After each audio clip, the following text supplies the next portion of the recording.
My name is Mara, and I'm going to tell this as plain as I can, because the pretty versions just make me feel like I'm lying.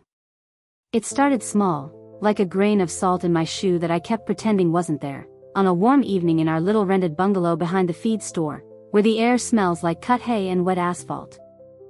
Caleb was slicing limes, talking about a weekend at the lake with his crew from work, and something in the way he wouldn't meet my eyes made the back of my neck prickle. He laughed too big at his own joke, you know, the kind of laugh that asks for permission before it lands.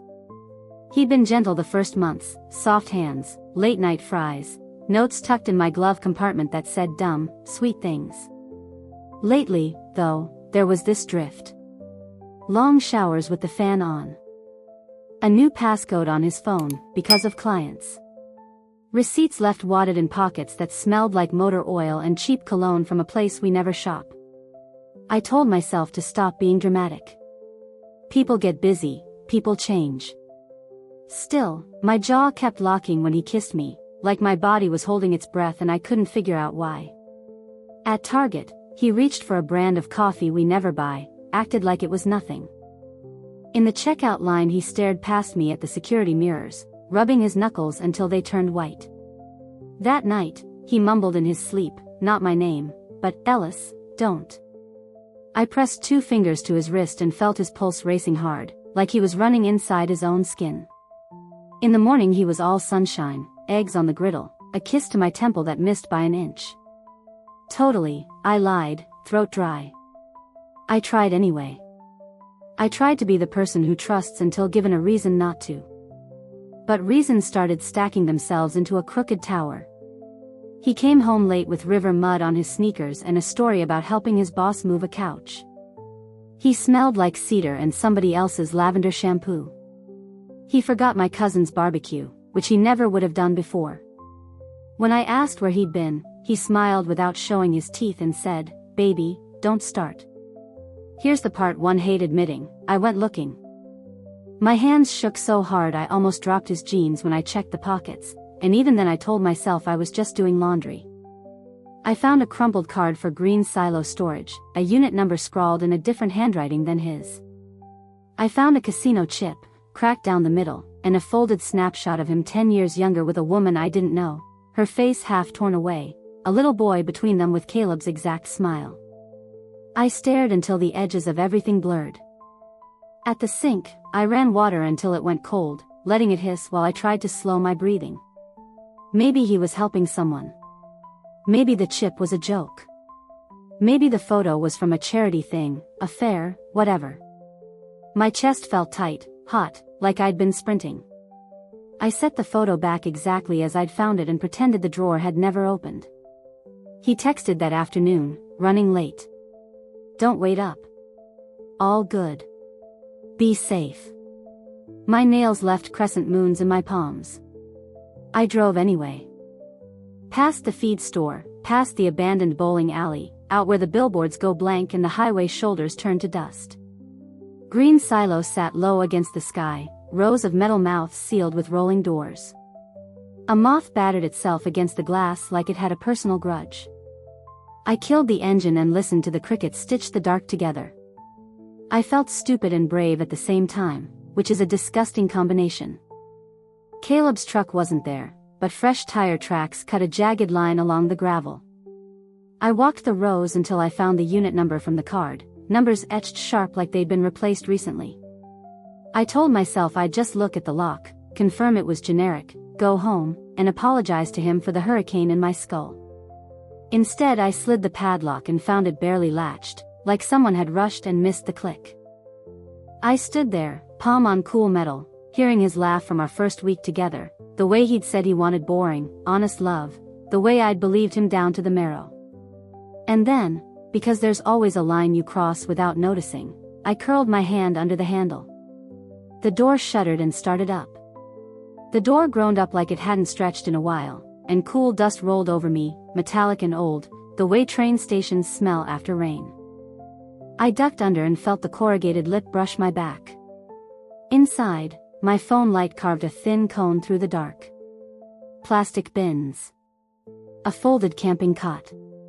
A blue cooler with a busted hinge. A stack of tarps like sleeping whales.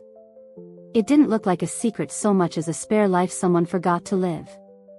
My throat went tight. I reached for the nearest bin, fingertips buzzing, and lifted the lid just enough to see clothes in his size, rolled neat, work shirts, worn jeans, a hoodie with grease shadows at the cuffs. Another bin held toiletries, travel toothpaste, a twin pack of razors, that lavender shampoo I'd smelled on him. I touched the bottle and my hand came away slick, like it had leaked or maybe just sweated in the heat. There was a life jacket, still damp, a coil of nylon rope, and a tackle box with lures that flashed tiny moons at me when the light hit. The cooler held water bottles and a vacuum-sealed pack of jerky. I told myself this could be innocent, like a prepping phase, like a fishing kick, like anything except what it felt like, which was premeditated absence. In the far corner, propped against the wall, sat a cheap flip phone, gray and scratched, the kind you buy with cash at a gas station. My palm prickled. I hovered over it, the hinge a hard little grin, and thought about turning it on right there. I didn't. I slid it into my jacket pocket and felt the weight settle against my ribs like a dare. A truck passed on the road and the unit throbbed with the base of its tires. Somewhere close, a chain rattled. I nudged the door back down until a finger's width of night showed at the bottom, just enough air to breathe. That's when I heard tires on gravel again, slower this time. Headlights slid across the seams, bright then gone, like someone running a knife along skin. I didn't have a plan. My legs made the decision for me. I dropped behind the tarps and crouched, the concrete pressing cold through my jeans, my pulse drumming under my tongue. Footsteps. 2 sets.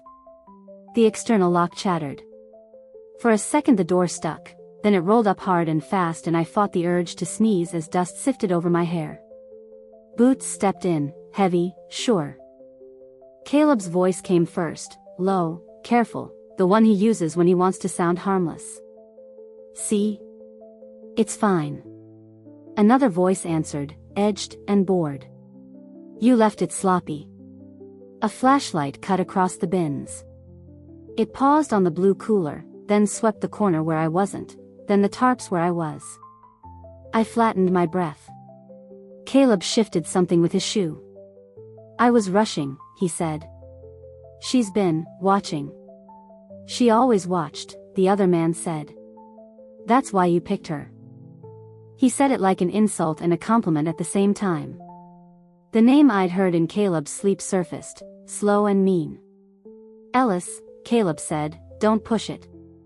They stood so close I could smell cold air off their jackets, the bite of cigarettes, cedar again. Ellis snorted. 2 more runs and we're clean. The river doesn't keep things forever. Caleb laughed without humor. It's kept enough. Something plastic clicked, maybe the tackle box, maybe a padlock in his hand. Ellis said, if she asks, you tell her it's for work. She likes simple stories. Yeah, Caleb said, and I felt the shape of the word in my bones, the way he laced it with a smile I knew like my own reflection. She does. They went quiet then, the kind of quiet that isn't peace but calculation. I stared at my knees until the fabric blurred, thinking about the rope, about the life jacket that wasn't quite dry, about the flip phone warming against my side. Caleb moved again, and something fell, thin plastic skittering until it tapped my shoe and stopped. I didn't dare look. Ellis grunted. Let's go. You can moon over your conscience after. The door rumbled down and the dark took a breath with me. I waited, listening to the retreat of boots, the throat clearing of engines, the gravel spit from tires. When the silence settled, I counted to a number that wasn't a number so much as the amount of fear my body could hold, then crawled out from the tarps. My legs tingled. I brushed grit from my palms and found what had hit my shoe, a motel keycard, cheap and scuffed, with a faded pelican stamped on it. I turned it over and heat raced up my neck. I didn't need the address to recognize the logo. There's a budget place near the highway with a sign like that, the one where truckers nap between loads and teenagers go when they want to feel grown and stupid. I slipped the card into my back pocket. Outside, the night felt bigger than it had any right to be. Crickets kept working their threads. I pulled the door down, clicked the lock in place the way it should have been, and walked the line of units with my head low, scanning for cameras I couldn't see. My hands shook hard enough to make my keys chatter. I told myself not to run. Running makes people look. I drove the long way home, past the neon pelican glowing like it knew my name, past the river where a smear of moon turned the water into tinfoil. The bungalow lights were off when I slid inside, air still stale from the morning. Caleb wasn't back yet. I stood at the sink with the tap barely on and let cold water numb my wrists. The flip phone throbbed in my pocket like a heartbeat that didn't belong to me. I set it on the counter, stared at the blank screen, and felt something in me harden in a way that didn't feel like cruelty so much as survival. I could wait. I could be quiet. I could learn. So I did the smallest brave thing I knew. I pressed my thumb to the power button and held it there just shy of turning the world on. Then I let go and slid the phone under a dish towel, and the decision I'd make next began to breathe. I didn't sleep. I sat at the tiny kitchen table with the light off, the dish towel sagging over the flip phone like a bandage. The bungalow creaked in that way it does when the night cools and old wood remembers it used to be a tree. My hands kept doing this stupid flutter on the formica, like my body was trying to shake something off. Caleb still wasn't home. I kept telling myself to wait, to be the calm one, and then I'd feel my jaw clamp so hard my teeth squeaked. I slid the towel away and pressed the button. The screen blinked to life, grainy, cheap, almost kind. No lock. No picture. Just a list of messages that looked like small, ordinary lies stacked together. My throat went dry. I scrolled with my thumb, slow, promising myself I'd stop if I saw something I couldn't unsee. That promise lasted maybe 10 seconds. First proof hit like a slap. A thread labeled Ellis opened to a few short lines. Room 214, back stairs. Cash in cooler. Leave keys in tub. Then, lower, one more, she believes you. Don't get soft. I read it twice, then a third time, chasing some other meaning that didn't exist. Room 214. My stomach dipped. Back stairs. Cash in cooler. I pictured the blue lid, the busted hinge, the way the plastic had stuck to my fingers like it wanted to be honest. There were other messages, scattered and thin. Mentions of balance, markers, and a name I didn't know followed by, gave a week.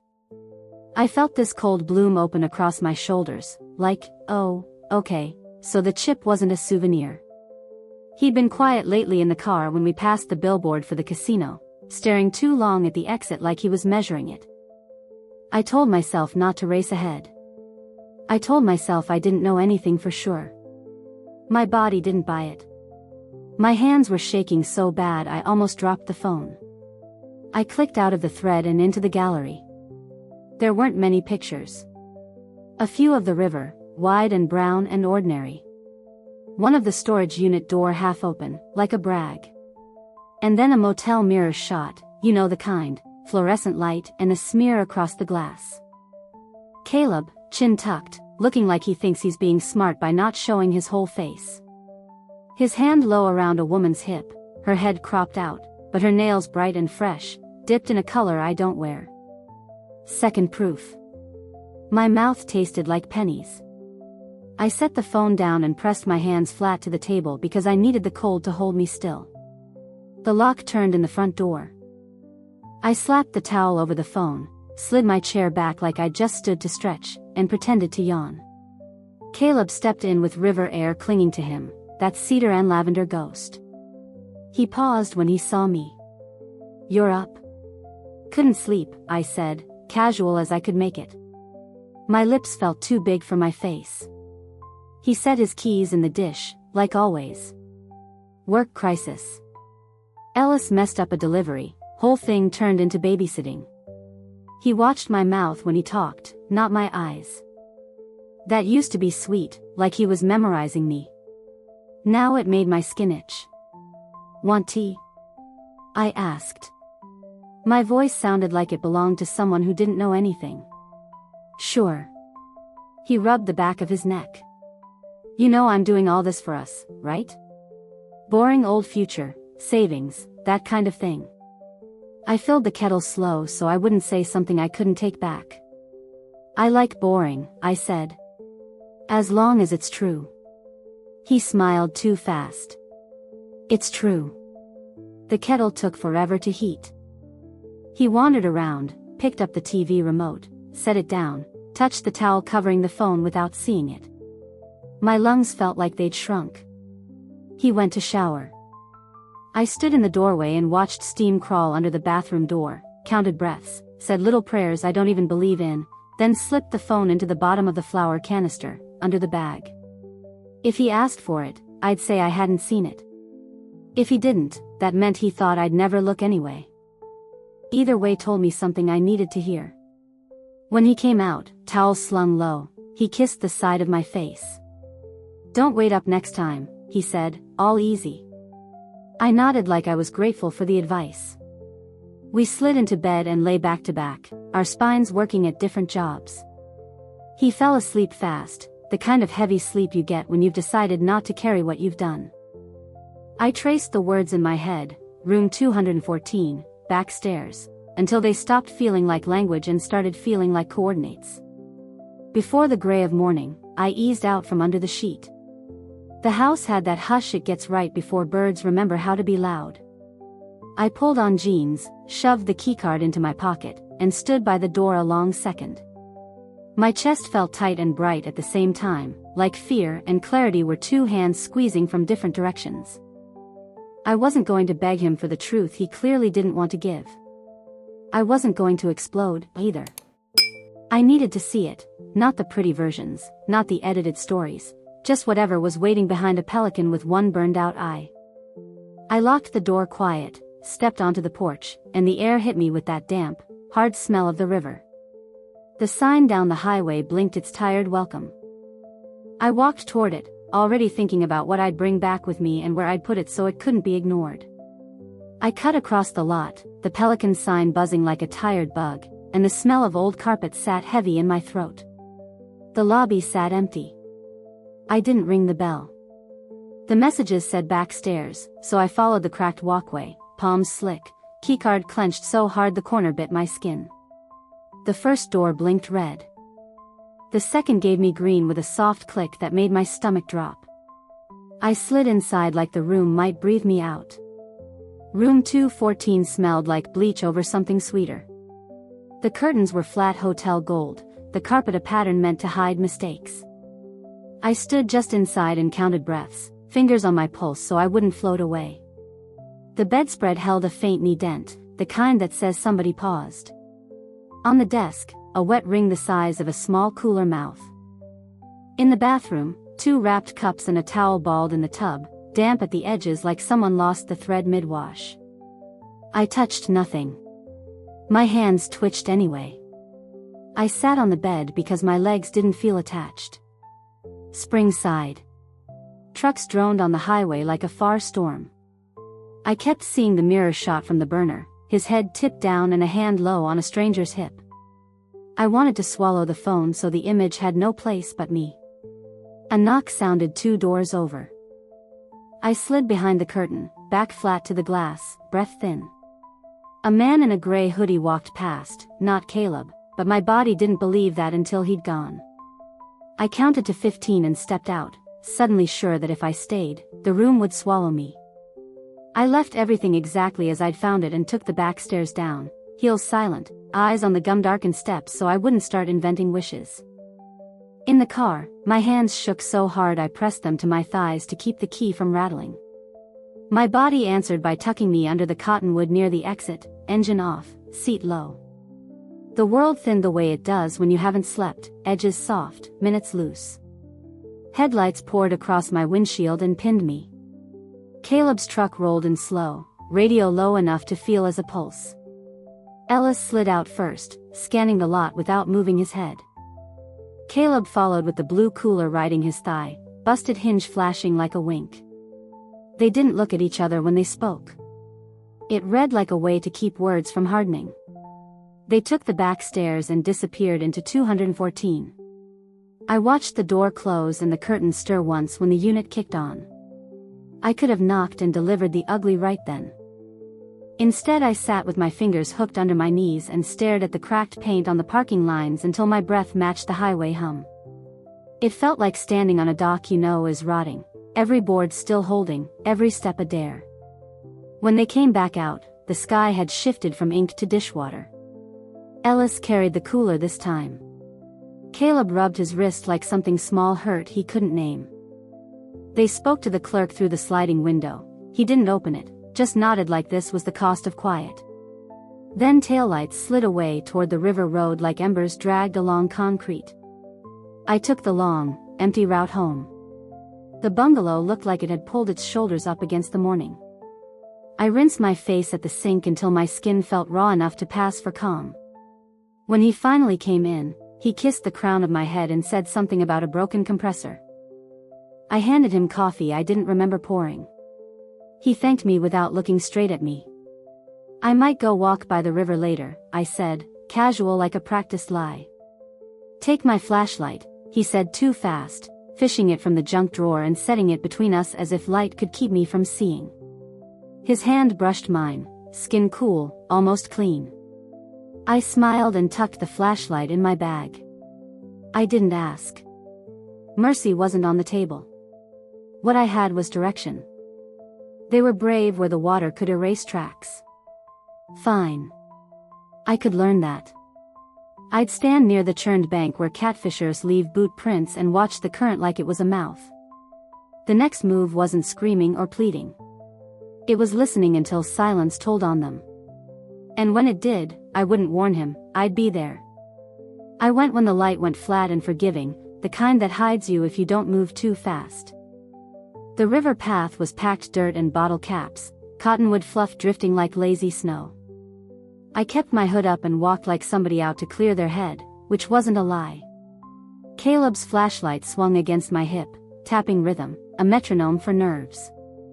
Every time I smelled diesel, my chest tightened like it remembered something before I did. The bank dipped where people dragged coolers to the shallows, ruts filled with brown water that rocked tiny rainbows of motor oil. I crouched where boot prints overlapped into a mess and let my fingers find the fresher edges. The mud was slick, greedily holding shapes. One tread with a little chip missing at the heel. Caleb's work boots do that click on tile. I pressed my thumb beside it and felt stupid and brave again, which I guess is just how this goes. Downstream, a logjam scalloped the current, and a bright strip of torn tarp was tied to a stump like a cheap flag. If you weren't looking, it read like river trash. If you were, it pointed like a finger. I slid down on my backside, pants grabbing burrs, and listened. Somewhere a kid hooped, somewhere a rooster was confused. No voices here. I set the flashlight between my teeth, palms stinging from the scramble, and slid calf deep into water that bit like new ice. My breath tripped. I reached beneath the surface where foam worked itself to death and felt rope. Slick, heavy, knotted with care that looked like impatience. I pulled. The rope answered with that wet, stubborn sound thick knots make. A shape rose, then bobbed, a dry bag hugged inside a cheap cooler, lid taped crosswise like a band-aid. My thighs went numb. I hipped the thing onto the mud and knelt over it, pressing the hinge, listening hard for engines. Nothing close. My fingers wouldn't settle. Tape peeled with a sigh. Inside, under a trash bag layer, were bundles, rubber-banded bills wrapped in grocery receipts like clothes on a scared kid. The top band had river damp wicking up the edge. I didn't count. Touching it felt like making a promise I didn't want. There was also a little black notebook, the kind you buy at a gas station, swollen slightly from humidity. I looked around once, then slid it under my shirt against my skin, cold shocking my belly. The cooler exhaled bleach. Beneath the money, a pharmacy bag slumped, stamped with a caduceus and the print of a chain I recognized from the strip mall. I nudged it open. Copay receipts, tiny and mean, and a brochure for a clinic out of town with the edges curled. I didn't want what that meant yet. I set it back like it was hot. The tape didn't kiss a second time when I pressed it, so I wrapped it twice with the loose end tucked down and shoved the cooler into its choke of water. The rope took it. I tucked the tarp flag back where it had been. My toes had stopped reporting temperature. When I stood, a branch under the mud dragged a tooth across my ankle. Pain flashed white, quick and stupid, blood ribboned, then blurred. I hissed and bit the inside of my cheek until I tasted copper. The world narrowed to getting up the bank like I'd been here 1,000 times doing exactly this. On the path, people moved like they were in another movie. A man with a tackle box nodded. I nodded back and scuffed my heel through my own tracks because it felt like something I could control. The notebook burned cold under my shirt. I told myself I wouldn't open it here. I made it 3 benches before I caved. Names. Dates that weren't dates. Arrows. Short words like ode, split, marker. A first name repeated with tiny gouges where the pen dug, Dax. Every time it showed up the number beside it changed, climbing. My throat did that stuck thing where you think you might cry but your body chooses not to. The pages smelled like damp cardboard and cheap cologne. In the back pocket of the book, someone had jammed a claim ticket from the casino with the corner torn, and a receipt from a big box store for a life jacket and a bulk pack of disposable gloves. I closed it soft like that would keep the contents quiet. By the time I reached the bungalow, my socks had printed crescent moons inside my sneakers. I washed my ankle until the water ran clear and the sting felt honest. Caleb wasn't home. The kitchen looked exactly like I'd left it, which annoyed me more than if it had been a mess. I dried the notebook page by page with the lowest oven warmth, turning them like tortillas, scared I'd leave a gloss I couldn't explain. The words steadied as they dried. Dax again. A stick figure budget, rent circle twice. My brain tried to sprint toward a conclusion. I yanked it back by the collar. Not yet. Not charity. Not excuses. Not now. I dug the burner from the flour and wiped a dust smile from its screen. My thumb hovered. I scrolled Ellis's thread, followed the cadence of their messages, the way they didn't bother with punctuation when things felt urgent. I typed with my pulse in my fingers, count light. Fix your end. Next drop alone. Same mark. After dark. I read it twice, then added nothing, because overdoing is how you confess. I hit send and watched the little bar crawl, my mouth dry enough to crack.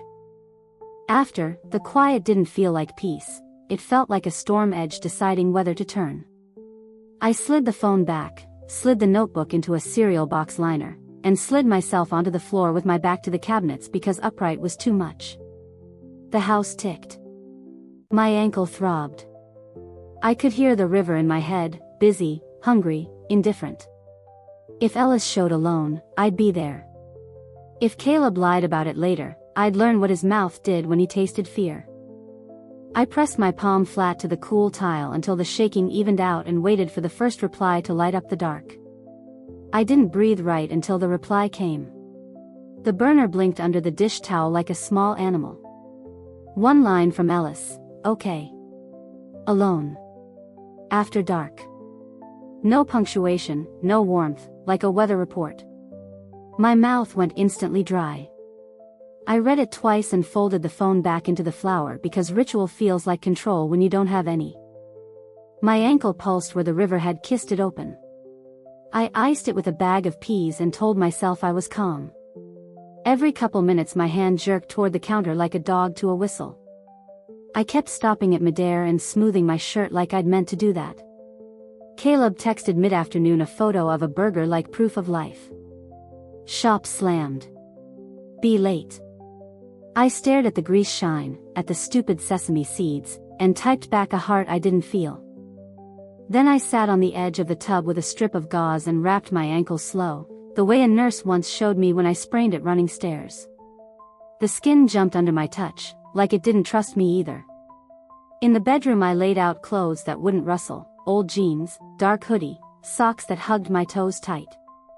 I put his flashlight in my pocket and practiced one-handed clicks until I could do it without thinking. He came home just long enough to rinse his hands and change. He smelled like metal and river air, like he'd walked through the same hours I had but in a different world. I might work late, he said, mouth soft, eyes sliding off mine like they were slick. You do what you have to, I said, and meant it in a way he wasn't going to like soon. He kissed the top of my head. I let him. My jaw locked anyway. When the sky went the color of a bruise, I drove to the river road and parked where cottonwoods grow like excuses. I cut across the weeds and dropped to a crouch above the logjam. The tarp scraps still fluttered dumb and bright. Water fretted itself into lace around the snags. I could feel my heartbeat in my gums. I kept the phone on silent and the flashlight off. Mosquitoes tested me and moved on. I waited until the waiting felt like its own job. Ellis announced himself with gravel ticks and the soft cut of an engine killed too quick. He walked like he belonged to the dark, wide stance, head low, shoulders that said nobody's name ever softened him. Hoodie, ball cap, work gloves. He stood at the flag, back to me, and let the current talk for a long breath. Then he slid down the bank and pulled the rope with a practiced hand. The cooler rose like a body trying to remember how to be a boat. Tape flashed. He dragged it to his knees and set it there like a prayer he didn't believe in. I texted from the burner without looking at the screen, count light. Fix your end. My thumb shook so bad I mistyped, erased, retyped. The message sent. Ellis flinched like he'd been slapped. He glanced over his shoulder, nowhere near me, then squared up and cracked the tape. He peeled back trash bag and paper and started counting in stacks, fast, lips moving. He stopped twice to breathe anger out his nose. He counted again. Swore, low. He pulled a pen from behind his ear and wrote on his palm, then on the inside lid. The number didn't please him. He looked upriver, like the current owed him interest. He sealed it sloppy, angry hands, and retied the rope with a knot I could have untied with my teeth. That told me useful things. He was rushed, or rattled, or both. He waded out shin deep and shoved the cooler back into the churn like feeding something mean. On the bank he wiped his gloves on his jeans and checked his phone. Whatever he typed hard. Then he climbed back to the path and paused, still as a deer that hasn't decided. I didn't move. He spat sideways and went. His truck, older Silverado, passenger taillight spidered, started on the second try. He drove the long way out, the way careful men do when they're weighing who knows what. When the sound faded, I slid down and put my fingers on the knot he'd made. It gave like breath. I retied it clean, mean, the way you do when you don't want the river making choices for you. I pressed the tape seam so it would look like fresh hands hadn't been here. My legs were buzzing when I climbed back up, not with excitement but with that electric thing fear does when it decides to keep you.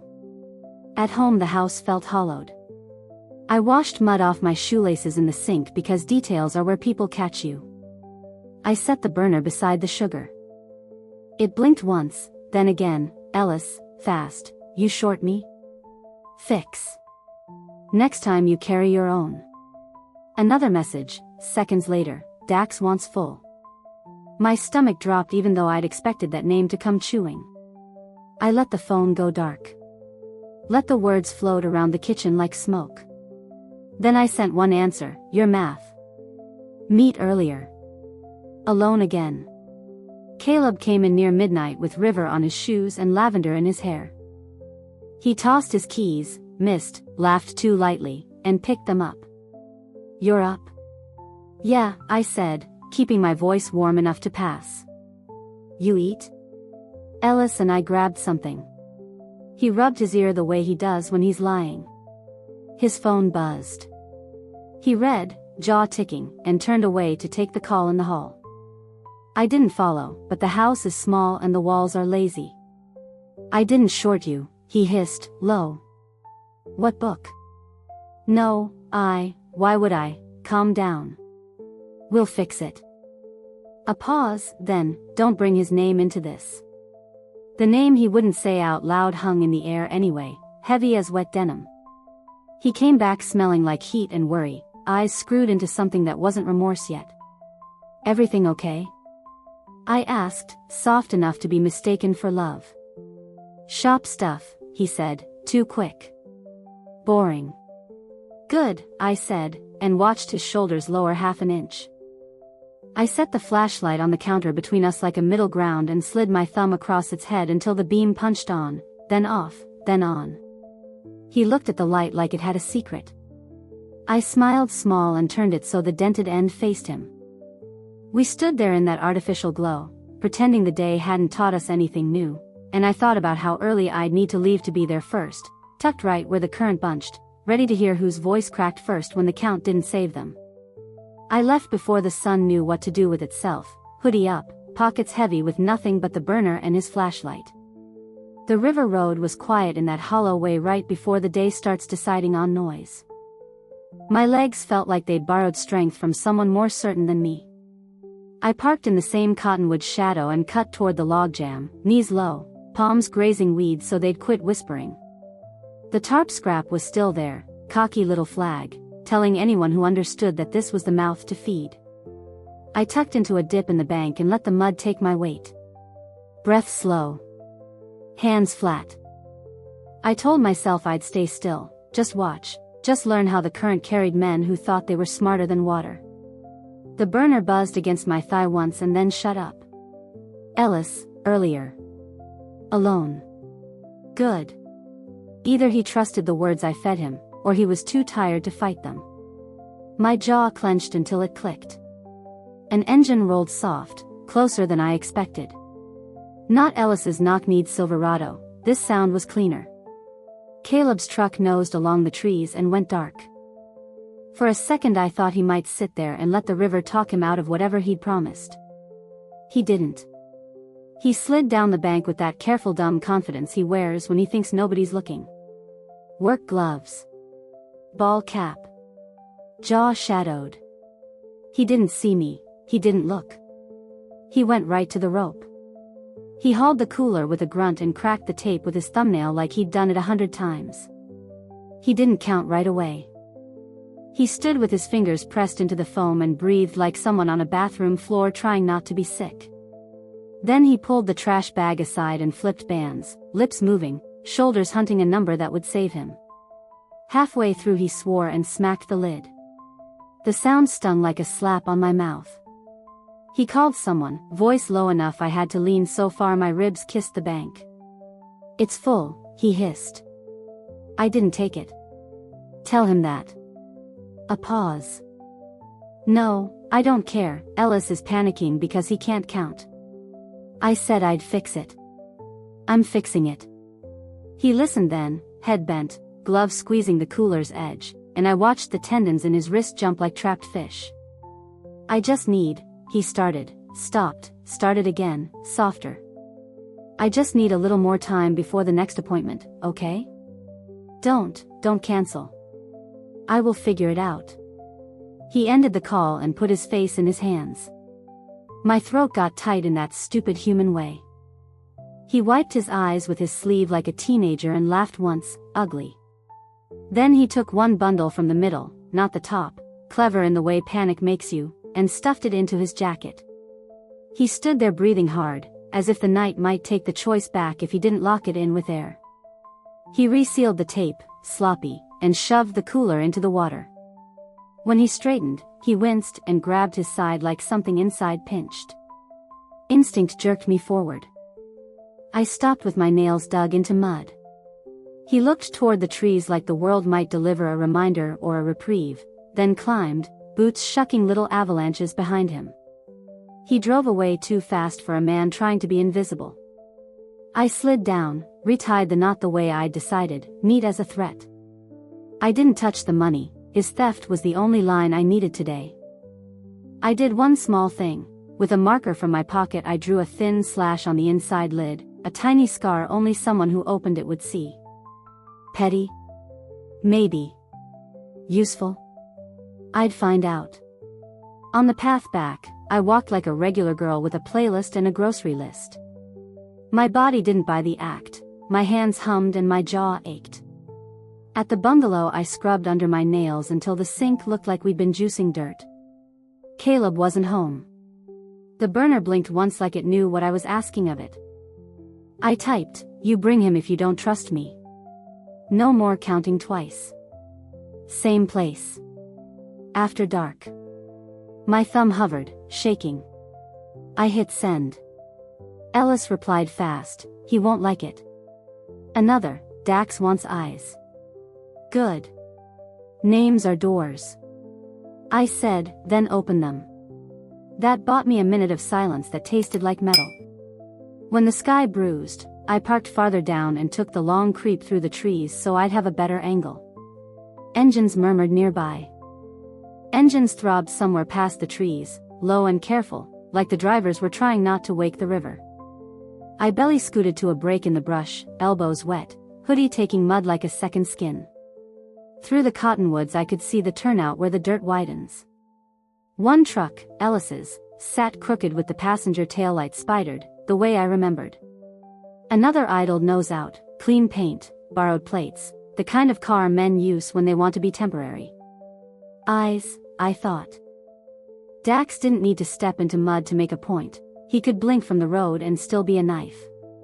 Ellis slid down first, weight on his heels, face half shadowed by his cap. Caleb appeared a breath later from the other side, slower, like he'd argued with himself until the bank made the choice for him. He didn't know I was there.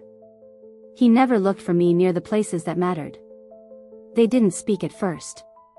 Ellis yanked the rope like he meant to hurt it. The cooler bobbed up, bright and brainless. He hauled it to his knees. Caleb kept his hands in his pockets, which is how he tries to look defanged when he's got teeth. The idling car clicked as it cooled, then the engine shut off, like whoever sat in it remembered patience. Ellis cracked the tape. He counted faster than last time, thumb flipping stacks, mouth moving. He paused, switched hands, counted again. "You hear that?" he said finally, not looking at Caleb. "Hear what?" Caleb said, voice too even. "The part where I get shorted and you call it math." Caleb laughed once, brittle. "I didn't touch it.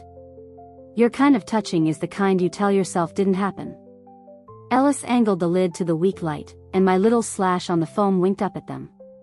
He froze. "What is that?" Caleb leaned in, saw the mark, went pale around the mouth. He shook his head like denial could smear ink. "Wasn't me." "Then who's your ghost?" Ellis snapped.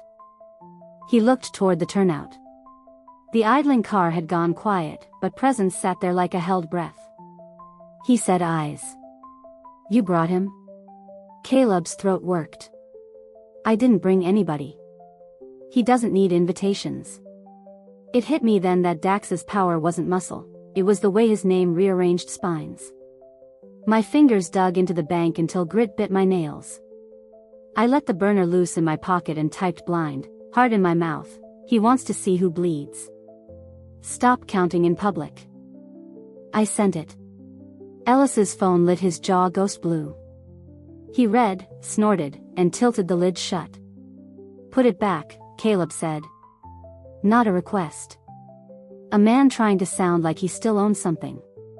Ellis tied the rope sloppily out of spite. "You first. Where's the piece you tucked?" "I didn't," Caleb said, but his hand went to his jacket like it had a map. It was a reflex, and reflexes tell on you. Ellis saw it. His lip curled. "You're going to make me beg for your honesty?" Ellis stepped in, close enough that I could smell the cigarette on his clothes from the brush. "Say it. Say you clipped it." Caleb's jaw ticked. He glanced at the turnout, then at the water like maybe the current had a solution. He whispered, "I'm fixing it." Ellis laughed, low and wrong. Fixing is a word for men who think time is a tool. "He wants full." Caleb rounded on him, voice suddenly young. "I just need a little more before the appointment, okay?" "You don't." He stopped, shame jolting the sentence apart. He gripped his side like something inside pinched. "I will make it right." Appointment. The brochure in the cooler, edges curled. Clinic hours circled. I felt my stomach flip with the sick recognition of a shape I hadn't let myself name.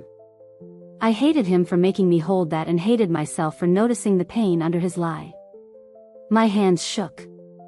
I pressed them flat to mud. Ellis rocked back, surprise tugging his face open for a second. Then it shut. He doesn't care about your body, he said, and even in the dark it was clear he meant Dax. He cares about his ledger. Caleb swallowed like the word ledger scraped. Then tell him I'm here. I'm not running. Ellis's phone buzzed. He read, jaw tightening, and put it away without answering. He says eyes are satisfied. Next run, no mistakes. You bring her if you need leverage. Leave her out of it, Caleb said so fast it tripped. He looked downriver, and the way his shoulders pulled told me exactly where his fear lived. She's not, she doesn't know. Ellis's laugh had no edges left, it was all blade. She's always known. That's why you picked her. He kicked the cooler toward the water with his boot, hard, and it slid into the churn like a dare. Caleb grabbed the rope too late and swore. For a second they were kids again, both reaching, both stupid. The knot held. The river took the insult and kept moving. They stood together, breathing in the dark. Then Ellis jerked his chin at the turnout.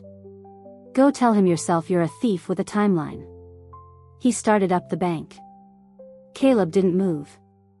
He watched the rope lift and fall, like it might start speaking. I slid back through brush, heartbeat loud in my ears. I knew what I had to do, which wasn't noble and wasn't pretty, make the eyes see something they couldn't unsee. I circled wide through the trees until I could come up on the road behind the clean car. Windows tinted, one silhouette inside, still as a held note. I wiped my palms on my hoodie, felt the burner buzz once like it was breathing with me, and stepped out where he could catch me in his mirror without knowing my name. The next move had to be small and unforgettable, the kind a quiet girl makes when someone mistakes her for soft. I stepped into the wedge of his side mirror and let him clock me as a shape first, a hood, a face mostly shadow, hands empty and visible. The car's engine had gone quiet, but the air still hummed like something inside it was thinking. The window lowered 2 inches. A slice of cheek, beard neat, a watch that caught the last bruise of light. Nothing to grab onto except the feeling that this man collected other people's breaths and kept them as trophies. I didn't speak. I lifted a single torn page, ripped from the back of the little notebook, the one with his name repeated in tight letters and numbers climbing like a fever, and showed him the column I'd circled twice. My hand shook, sure, but I made the motion slow, like a parent pointing at a rule. He didn't lean in. He let the paper exist. Then his voice came out low and unbothered. You lost? No, I said. It came out too honest. My tongue felt like it didn't fit in my mouth. Your eyes wanted a picture. Here. I slid the page under the wiper like a receipt he'd asked for. He looked at my hands. Not my face, not my stance, my hands. Where did you get that? Where? Not how. Not why. My stomach tightened. From where you leave things you don't want to admit you visit. He breathed once, deep enough to show in his shoulders. Tell Ellis to quit texting while he's angry. It makes my life noisy. I don't talk to Ellis, I said, which was true, in the way liars enjoy. I just, see. He stared through the smoked glass, waiting for me to screw it up and give him a shape to name. I didn't. I took 2 steps back, palms up, then turned and walked like I'd remembered I had laundry. The window didn't budge. No door opened.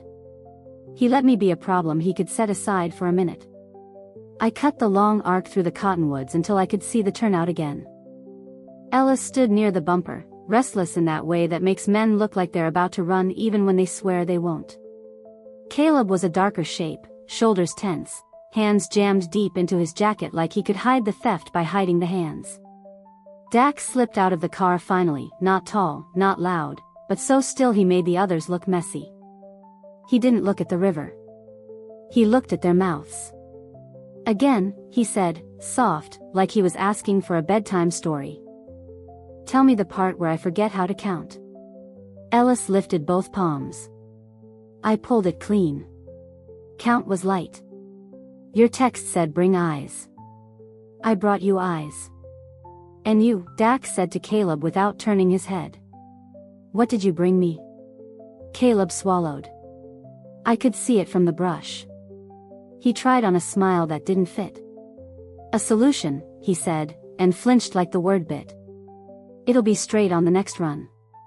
The next run, Dax repeated, tasting the phrase. He slid the wiper up and plucked the page. He read it the way people read bad news they already suspect.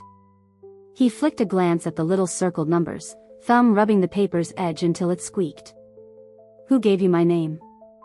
Ellis shifted. What? Who? Dax said again, easy as a blade. He turned the paper so moonlight hit the ink. This isn't your handwriting. You don't circle like this. Caleb's head came up, quick. I felt it like heat. He was smart enough to recognize my mark even if he didn't know it yet. He touched his side like something clawed inside him. No one's giving you anything, he said too fast. This is pressure. Good, Dax said. Pressure is my love language.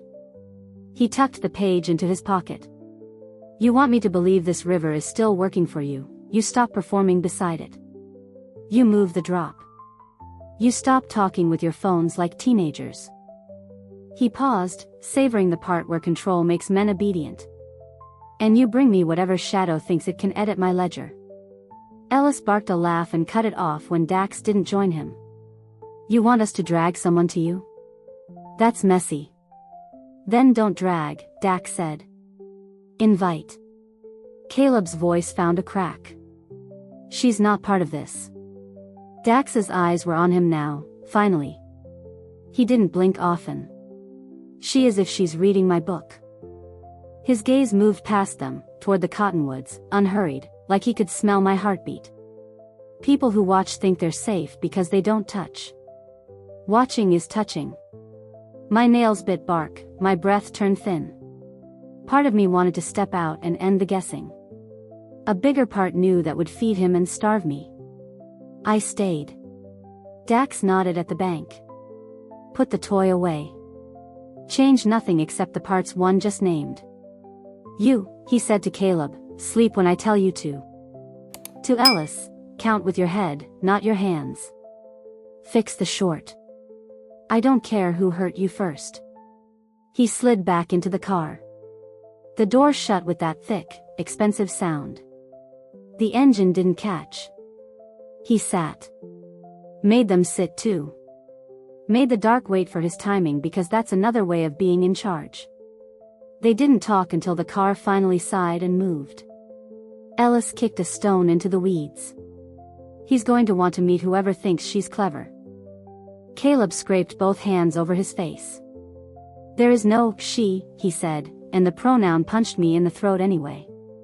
There's a ghost. We tighten up and the ghost gets bored. Ellis smirked at the water. River never bores. They left the rope alone and went their separate ways, like seeds thrown in different directions. I stayed longer than made sense, hugging the tree until my arms ached and the damp found bone. My body kept going hot then cold, like the fear and the purpose were fighting for the same chair. I pictured the page writing warm against Dax's thigh, that little circle around his name like a bullseye he didn't choose. He wanted an invitation. I could write one. On the walk back, I made myself breathe with the crickets, inhale on their first syllable, exhale on their second, until the jitters smoothed enough to let my steps look human. At the bungalow, I sat on the floor with my back to the cabinets, knees up, burner between my heels. I typed without overthinking, new place. No eyes but yours. Storage. Bring the boy who keeps stealing from you. I stopped, then added the thing that would make it irresistible and dangerous, I'll come alone. I didn't wait for his reply. I folded the burner, steadied my hands at the sink, then filled a tote, motel key card, flip phone, notebook inside a cereal liner, his dented flashlight, a clean towel, a cheap lavender bottle. Petty, maybe. Useful, probably. Green silos sat under a dull sky, rows of metal mouths waiting. I parked far and walked like I belonged. The padlock gave. Dust breathed. I propped the door a finger and set the room the way I needed it. On the cot, I laid the towel and built a small still life, the motel card, the torn photo, the cracked casino chip, the notebook with a blue tab on the page where Dax was circled, his flashlight dent up, the lavender uncapped. Not a trial, I told myself. Just truth arranged where it can't be ignored. My stomach rolled anyway. I kept the burner in my pocket. One more line, backstairs. Storage. Come alone like you asked. Bring him. Ellis answered fast, we'll come quiet. Nothing from Dax. Nothing from Caleb. Silence can be a weapon. Fine. I slid behind the tarps, knees up, tote wedged under my shoes. The room ticked. Sweat crept down my spine. I matched my breathing to the slow swing of the cracked door and waited until waiting felt like a job. Gravel hissed. One engine, then another, then a third that idled and died. The external lock rattled. I tasted pennies and pressed my tongue flat so I wouldn't betray myself. Ellis first, restless wait, Caleb next, careful steps like the floor could tell on him, then the quiet shape that changed the air. Dax closed the door behind them without hurry. The lavender hit them. Ellis swore under his breath. Caleb went still.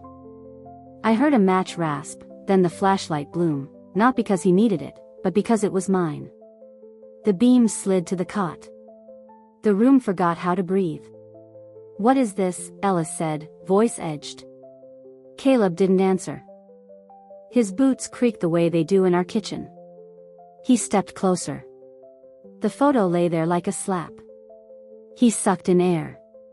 Where did you get these? Dax let the light travel. Motel card. Chip. Notebook. He set the flashlight on its back so it lit their faces from below. Paper whispered when he turned to the tabbed page. So, he said, mild, our ghost reads. Ellis grabbed the chip and snapped it without meaning to. You said no eyes. I said my eyes, Dax said. These are my eyes now. Caleb found the lavender and twisted the cap shut, like he could put the smell back in the bottle and take the room with it. This is my stuff, he said, trying for casual and landing in apology. This is my life. Your spare one, Dax said. He tapped the notebook with a nail. We can talk about how small it is later. For now, tell me who thinks they can choreograph my evening. The word choreograph rang in my chest. He understood the ritual. It stung and it thrilled me. At least I had his attention. Ellis checked the gap at the door. Backstairs was a lie, he muttered. She is here. Caleb's breath hitched. No. Yes, Dax said, bored. And no. She is everywhere now that you made her. The only question is whether she steps out to watch your faces break or keeps watching until the river learns her name. My body chose. I rose before my courage could say no. Tarps whispered, the three of them turned together. I kept the flashlight low so it wouldn't show the shake in my hands. Hi, I said, mouth dry and steady at once. I'm the piece you forgot to respect. Caleb made a sound I had never heard, like awe and dread discovered each other. Ellis lifted his chin like he'd been waiting for a target. Dax didn't move. He took his time. If you wanted a meeting, he said softly, you should have asked. I did, I said. You sent eyes. He smiled with only one corner. Fair. He flicked a look at Caleb. Tell me what you stole and why you thought the river would forgive it. Caleb's fingers dug into his jacket. I'm fixing it, he whispered. I just need a little more before the appointment. The word hung there, heavy and private. I felt it lodge under my ribs like a stone. Dax noticed. Of course he did. Good, he said, gaze settling between us like a knife laid flat. Now we can be honest. All of us. He nodded at the cot. Leave your stage. Then at me, since you want truth, stand here and listen while he practices. Begin, he said. I didn't move. Dax's voice was patient, heavy. Caleb swallowed, twisting his jacket cuff. I skimmed, he said. One bundle from the middle. I was going to put it back next run. Thief vocabulary, Ellis muttered. Caleb kept his eyes on me. It's for an appointment, he said, the word breaking. Specialist. Not elective. Pieces clicked, the pharmacy bag, the curled brochure. I held still.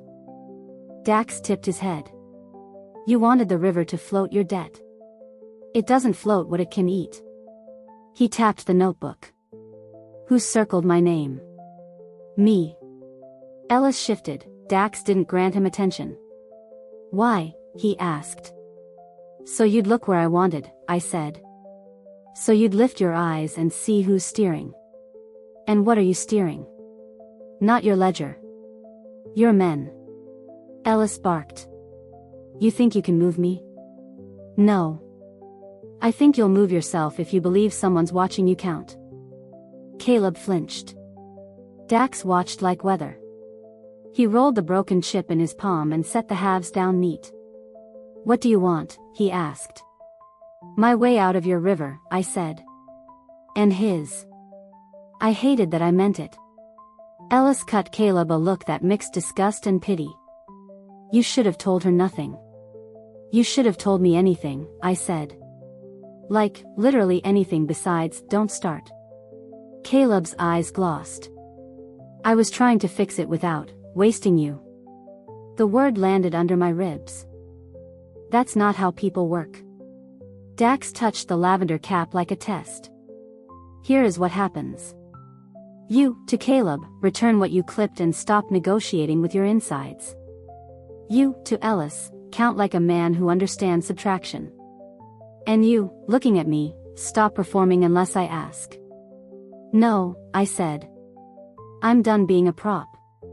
If you want quiet, you earn it. Ellis stepped, hand raised. Caleb grabbed his forearm, breath tearing out. Don't. Enough, Dax said, softer than the room deserved. He gestured at the door. We're taking a drive. Where? Where eyes get tired, he said. You want to steer? Come sit where steering happens. She's not riding with him, Ellis said. She is, Dax answered. You two follow. No heroics. No detours. Caleb nodded once. If she rides with you, I'm behind you. You don't shake me. You have no idea what shakes you, Dax murmured, then offered his hand. I walked past him. My legs buzzed, my fingers went numb. Cedar and cold air followed. Outside, the light made everything look true whether it was or not. The clean car waited with its door open like a favor with teeth. My body said no, my mouth said, fine. I slid in. He settled behind the wheel and watched the mirror until Ellis's truck nosed up and Caleb's headlights found my knees. He let a silence sit between us. I heard my own swallow. I don't like being managed, he said.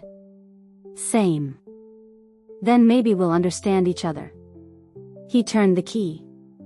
The engine hummed. The unit door clanged shut behind the men.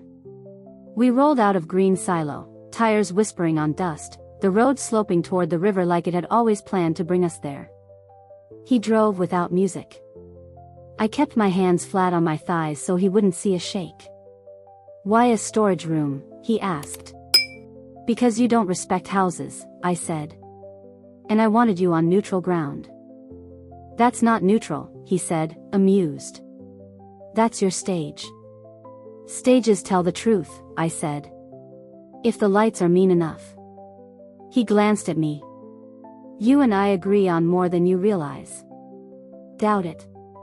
Tell me what you're going to do to him, he said, chin tipping back toward Caleb's lights. Make him listen, I said. Make him carry the weight he tried to hide in the water. And me, he asked. What happens to me? You find out you're not the only one who gets to decide where men sink. He smiled with one corner. You mistake me for a man. Noted. We turned where the pavement broke, the river sound lifting even before the trees parted. He slowed, let gravel tick under the tires, then stopped where the bank angles down to the logjam. He kept both hands on the wheel, not for safety, but control. Last chance to step out, he said.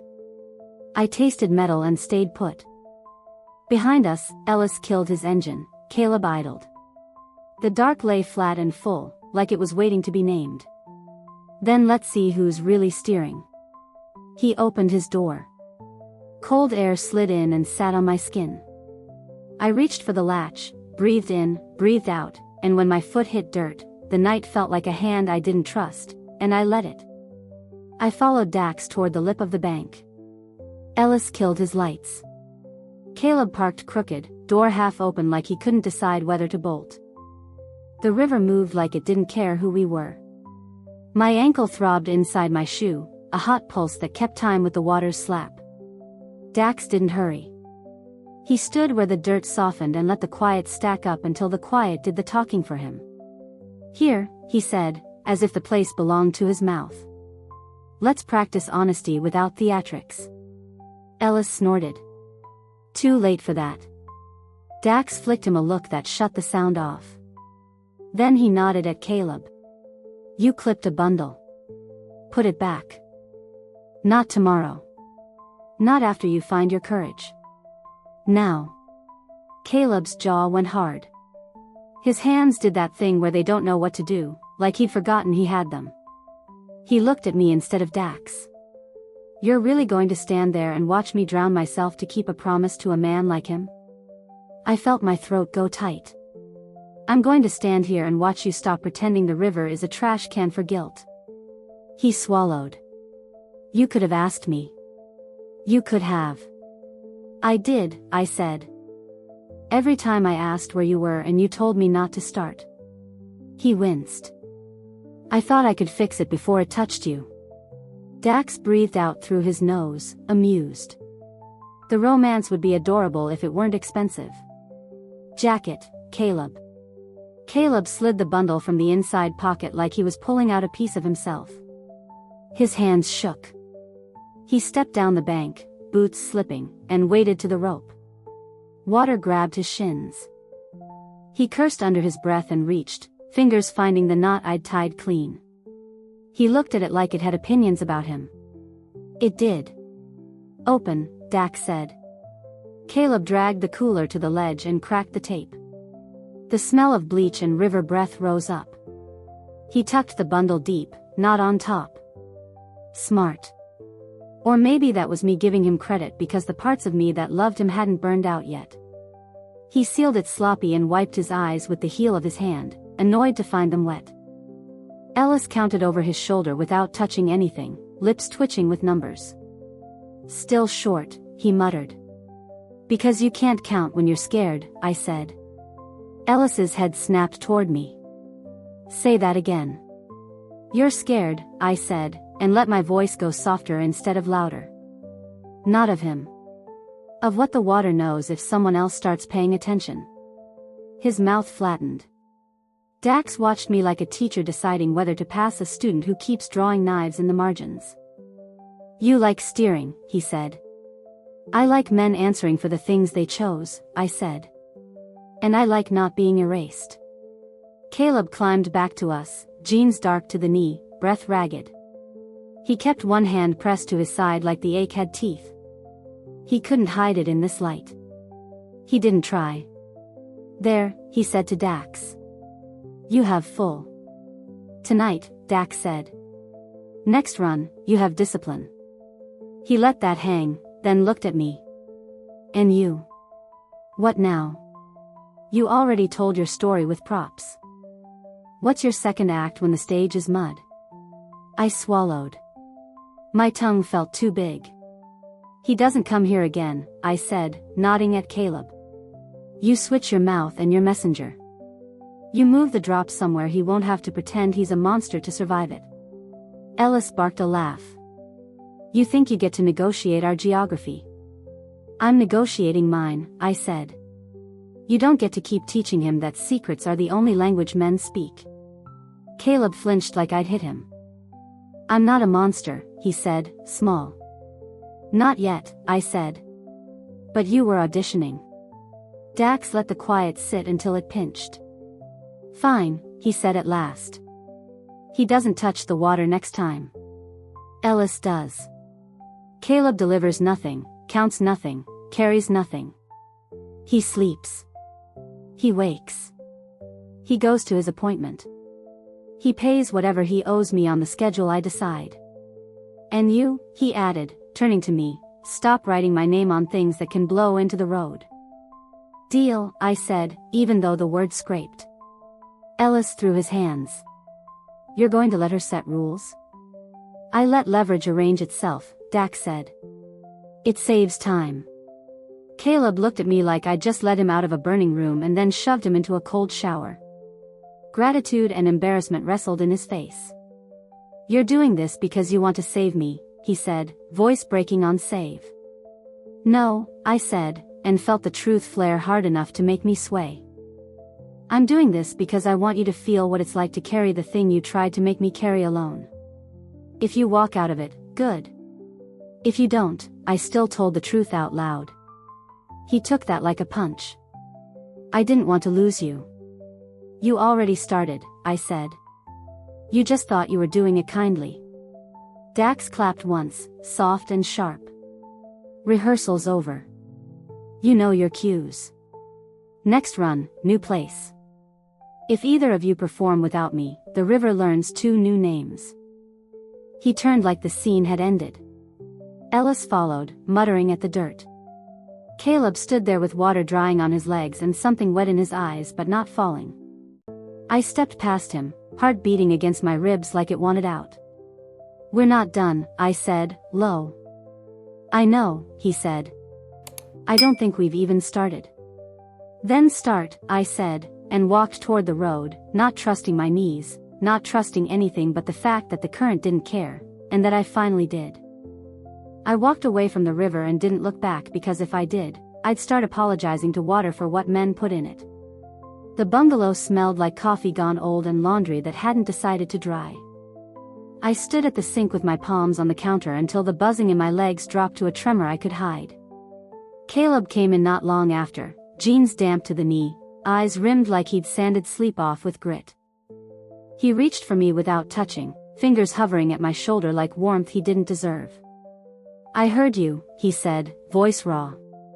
Out there. Good, I said, and felt my mouth tighten. Hearing is step 1. He nodded, a little too fast. I'll do the appointment, he added, like a kid promising homework. I'll stop going to the water. I meant it. Then prove it, I said. No river. No lies. You sleep on the couch so I can hear you breathing and not wonder which current took you.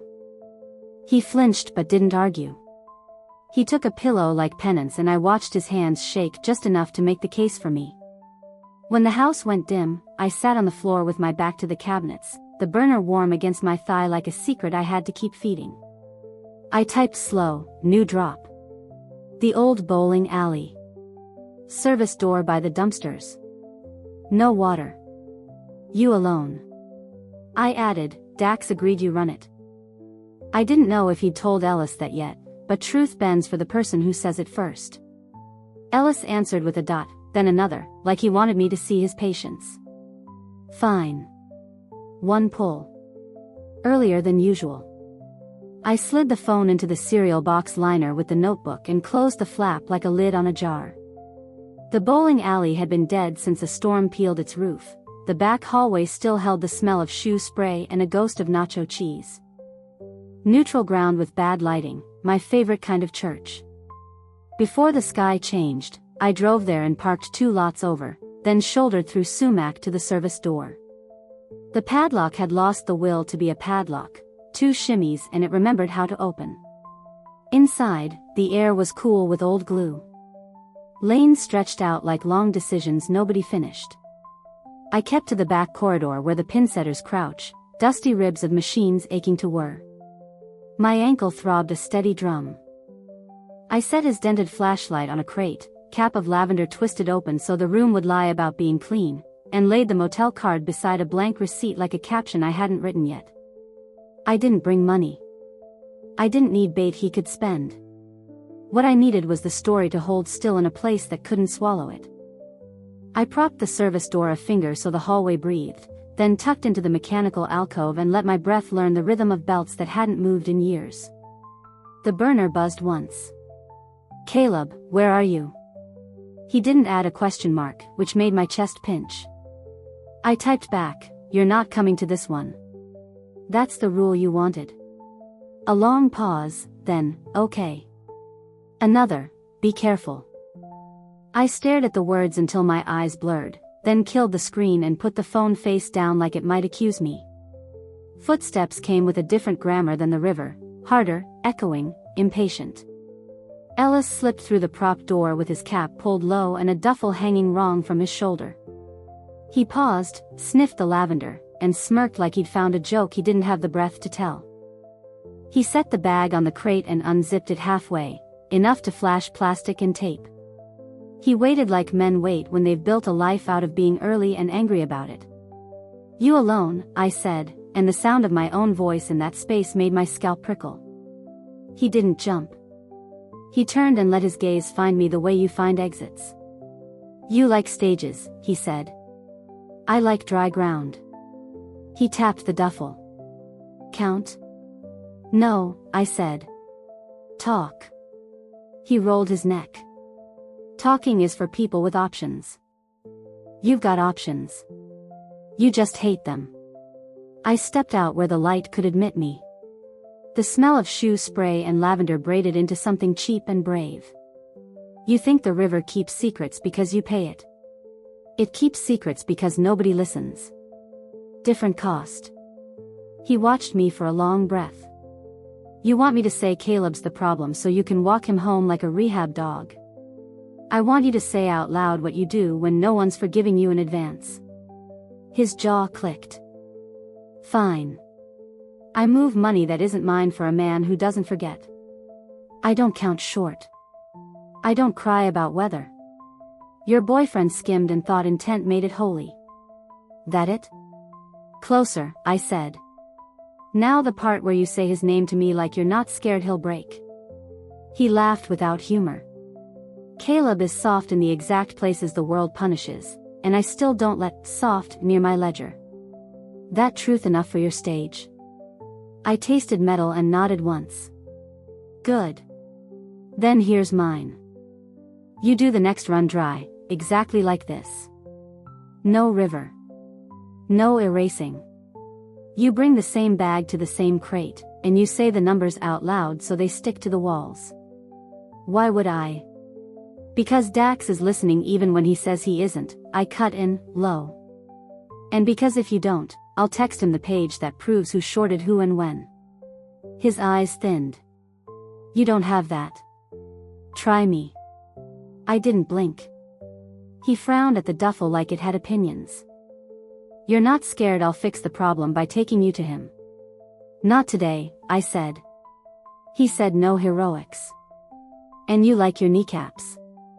That made something like respect flicker across his face. He zipped the bag, slow. "You're crueler than you look." "I'm quieter," I said.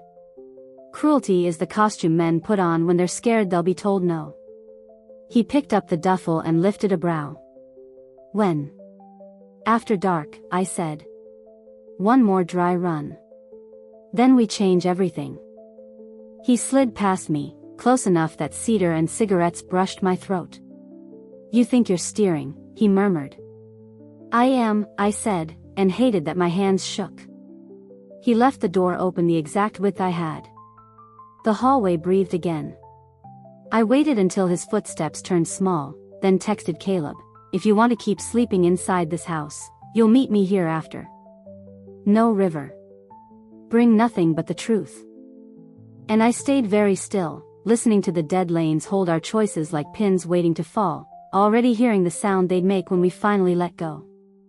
I waited until the strip's neon turned soft and tired, slid in through the service door, and let the dead lanes swallow my footsteps. The smell of glue and old shoe spray pressed close.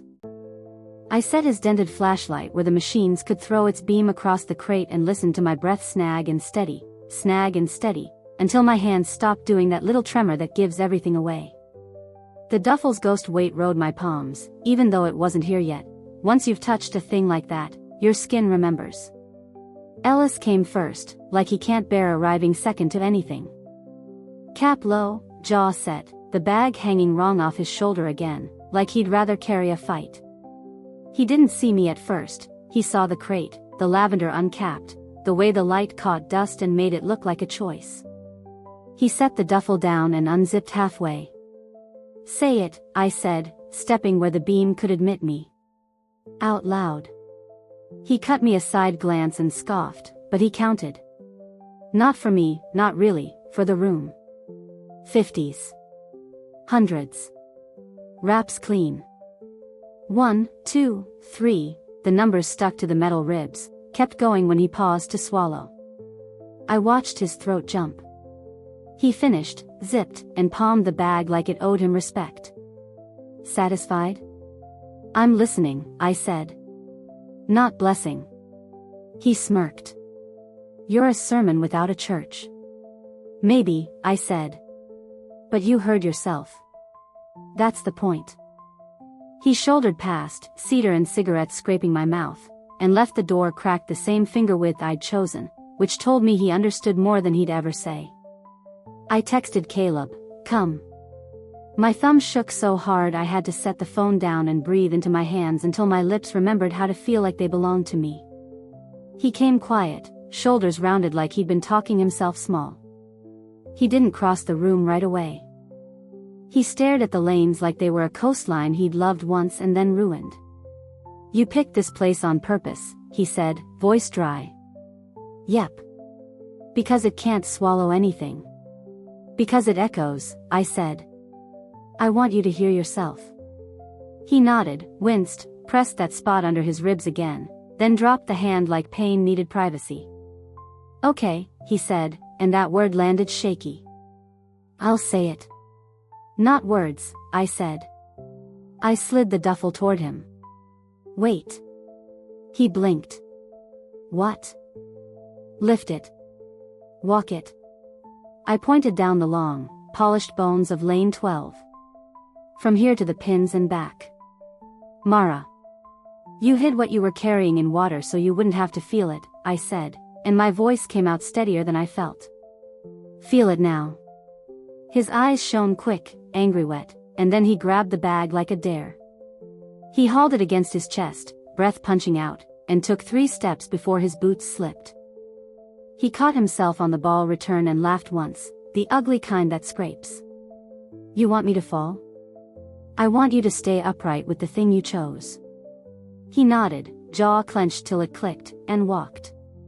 The sound of his soles thudded into the wood and came back, all the way down. Halfway, his arms shook. At the arrows, he stopped and closed his eyes like maybe he could sleep inside the hurt, then kept going, turned, came back. By the time he reached me, his mouth had that chalky look, and sweat darkened the collar of his jacket. He set the bag down too hard, the crate rattled. He braced a hand on his knee and laughed again, softer, wrecked. "You happy?" "No," I said. My throat burned. "But I believe you felt it." "I've been feeling it," he said. He rested his palm on that pain under his ribs, not hiding. I didn't want you to." "You did anyway," I said. "Every night you let me roll over and kiss a man who smelled like cedar and lavender and river. Every time you said, 'Don't start.' You made me carry it blind." He lifted both hands. "I know." He looked at the lanes like they were lined with all the apologies he didn't know how to spend. "I called the clinic again," he whispered. "I'm going." I'm not asking you to forgive me." I'm asking you to see me walking with it. My chest hurt. My jaw locked to keep anything from falling out that I couldn't fold back up. Then walk, I said, and slid my phone toward him. One more thing. He frowned. What? I typed with my thumbs because if I said it my voice would wobble. New meeting. Right now. Here.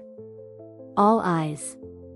I showed him the screen before I hit send, Dax's thread, the word simple so I couldn't get cute. Come take your look. Bring the man who counts. Nothing gets swallowed tonight. Caleb's face drained. You're inviting him here? Yes. Why? Because I'm done being the only witness, I said. If he wants eyes, he can have the kind that look back. He stared at me like I'd walked him into a body of water and told him it was sky. Then he nodded once, slow. I'll stand.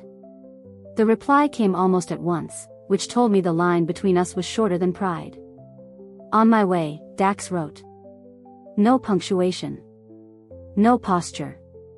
Just a road opening. I wiped my palms on my jeans and tasted metal. My body went hot, then cold, then that buzzing middle that feels like electricity under skin. I walked to the end of the lane and flipped the light over 12. The bulbs hummed alive, mean and honest. The duffel sat there like a blunt confession. Caleb stood beside it, chest rising too fast, hands open, eyes not running. Engines murmured outside, then stilled. The service door breathed once, twice, and the hallway filled with the sound of expensive quiet. Dax stepped in, Ellis a pace behind, both looking like they wanted to decide what this room meant before I could. The lanes hummed like a dare, light buzzing over the duffel, over Caleb's open hands. Dax stopped at the foul line and took in the room the way a man reads a face, quiet, patient, already deciding what he'd forgive. Ellis hovered near the crate, jaw tight, cap low. I felt my pulse trip in my wrists and made myself breathe through my teeth so the shake stayed small. Say it, I told Ellis. Out loud. Again. He scoffed, but he did it, peeling bands, counting until the numbers stuck to metal ribs and couldn't wriggle free later. Dax listened like the sound was currency. When Ellis zipped the bag, Dax nodded once, then looked at Caleb. Your turn, he said, voice low enough to make the room lean. Speak like a man who won't ask water to carry him anymore. Caleb's throat worked. He glanced at me, not for permission, just to see if I'd still be there when the words hit. I'm done with the river, he said, and his voice went grainy. I stole. I put it back. I'm paying the rest clean. I'm going to my appointment. I'll take whatever you put on me, but I don't touch the water again. Something in me unclenched and then burned. I stepped closer so he could feel the heat of it. Good, I said. Now hear me. I'm not your place to hide things anymore. You wanted boring and honest, you taught me boring without the honest is just rot. My revenge is simple, you carry this in daylight, your debt, your pain, your mess. You carry it where I can see it until I decide I'm done looking. His eyes glossed, he nodded like he'd been sentenced and relieved at once. Ellis made a small disgusted noise that ricocheted off the pins. Dax didn't look away from me. Clean, he said, almost amused. You staging this for me, for him, or for yourself? Yes, I said, because all three were true. He turned to Caleb. You're cut. Ellis runs the handoffs, dry until I say otherwise. You pay on the calendar I send. You use your actual job to do it. You touch my work again, you won't touch anything after.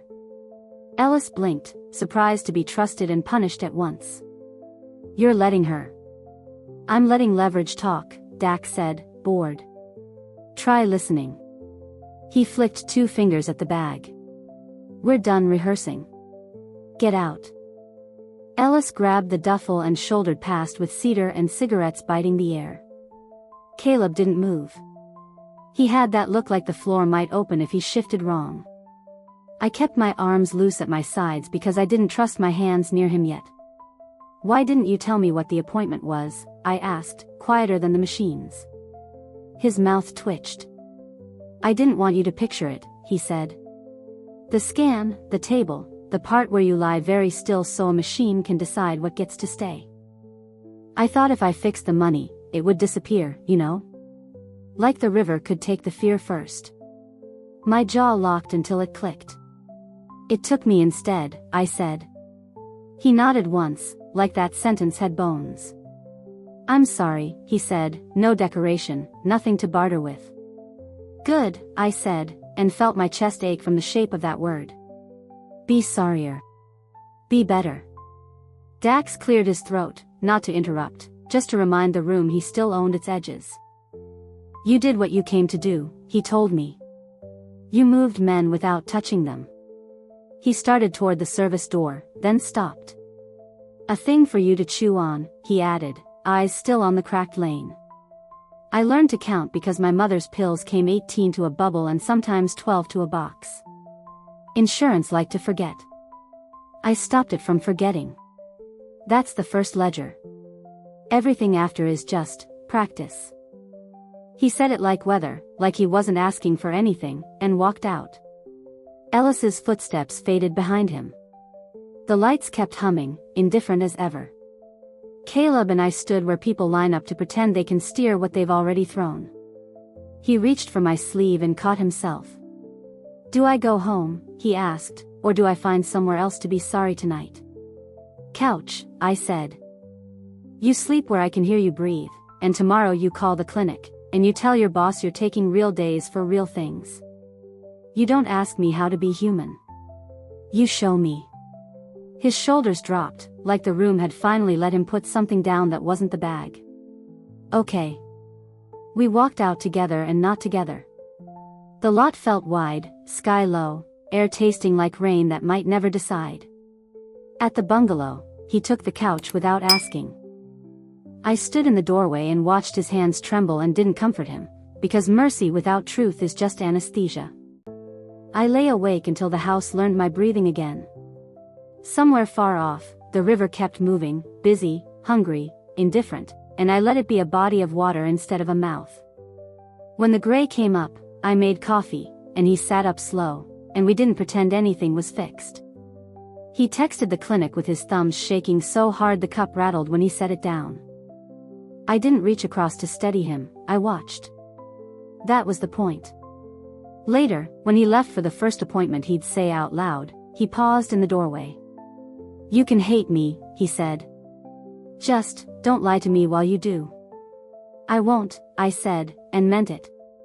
On my way to work, I drove the long way, past the bowling alley's dead sign, past the feed store, past the place where the road tilts toward water.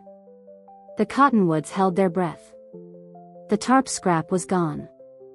The rope still lifted and fell, counting nothing I owed.